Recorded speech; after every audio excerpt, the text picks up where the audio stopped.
तर आजपासून कठोर उपोषण करणार, माघार घेणार नाही असा निर्धार खरं तर जरांगे यांनी केलेला आहे। दुसरीकडे काल विखे पाटील आणि प्रसाद लाड त्यांना भेटण्यासाठी आलेले होते, मात्र लेखी आश्वासनाशिवाय आपण मागे हटणार नाही अशी भूमिका जरांगेंनी घेतलेली आहे। त्या पार्श्वभूमीवर आजपासून त्यांचं हे रखरखत्या उन्हामध्ये उपोषण सुरू होणार आहे। अंतरवालीसाठी सकाळी 10 वाजता जरांगे उपोषणाला बसणार आहेत।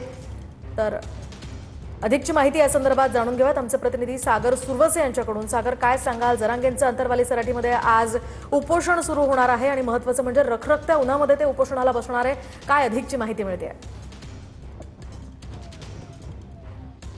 मोहिनी, आपण पाहिलं की खरं तर मनोज जरांगे पाटील जे आहेत ते आज रखरखत्या उन्हामध्ये या ठिकाणी उपोषणाला बसणार आहेत आणि आता ते आपल्या उपोषणाच्या स्थळाला आता निघालेले आहेत आणि आपण पाहतोय त्यांचा ताफा आता उपोषणस्थळी निघालेला आहे। थोड्याच वेळात ते उपोषणस्थळी पोहोचतील।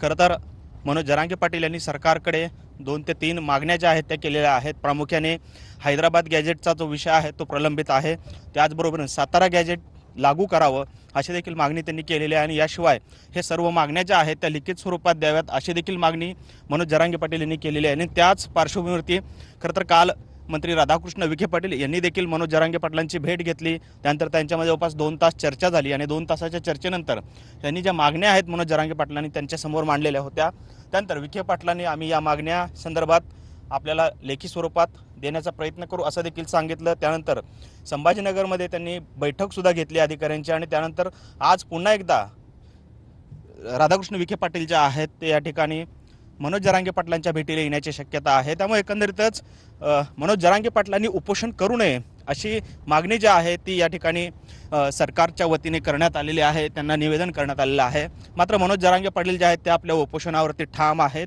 आणि विशेष म्हणजे यावेळचं उपोषण जे आहे ते रखरखत्या उन्हात असणार आहे असं त्यांनी घोषित केलेलं आहे। त्यामुळे आता जरांगे पाटील जे आहेत ते आपल्या उपोषणस्थळी निघालेले आहेत, त्यांच्यासोबत त्यांच्या जे कार्यकर्ते आहेत, समर्थक आहेत ते देखील आहेत आणि एकंदरीतच मनोज जरांगे पाटलांच्या मागण्यांबाबत सरकार लेखी स्वरूपात आश्वासन देते का हे पाहणं देखील आता महत्त्वाचं ठरणार आहे। कारण आपण पाहिलं की काल 2 तास दोन्ही गटामध्ये चर्चा जी आहे ती झालेली होती। त्यानंतर मनोज जरांगे पाटलांनी आपल्या मागण्या स्पष्टपणे सरकारसमोर मांडलेल्या आहेत। विशेषतः सातारा गॅजेट जे आहे ते लागू करावं अशी प्रमुख मागणी जी आहे ती त्यांनी केलेली आहे आणि त्याचबरोबरीनं जे दाखले प्रलंबित आहे, जवळपास 58 लाख नोंदी ज्या आहेत त्या सरकारच्या समितीने काढलेल्या होत्या, त्यामधल्या जे प्रमाणपत्र आहेत ते अद्यापही दिले जात नसल्याचा आरोप जो आहे किंवा एक मागणी जी आहे ती जरांगे पाटलांनी सरकारकडे केली होती। त्यानंतर आता सरकार नक्की यावरती कशा पद्धतीनं तोडगा काढते, मनोज जरांगे पाटील आपलं उपोषण सुरू करतायत की सरकार त्यांना थांबवण्यामध्ये यश येत आहे हे पाहणं देखील महत्त्वाचं आहे। तत्पूर्वी आता मनोज जरांगे पाटील जे आहेत ते उपोषणस्थळी निघालेले आपल्याला पाहायला मिळत आहेत आणि काही वेळातच ते आपल्या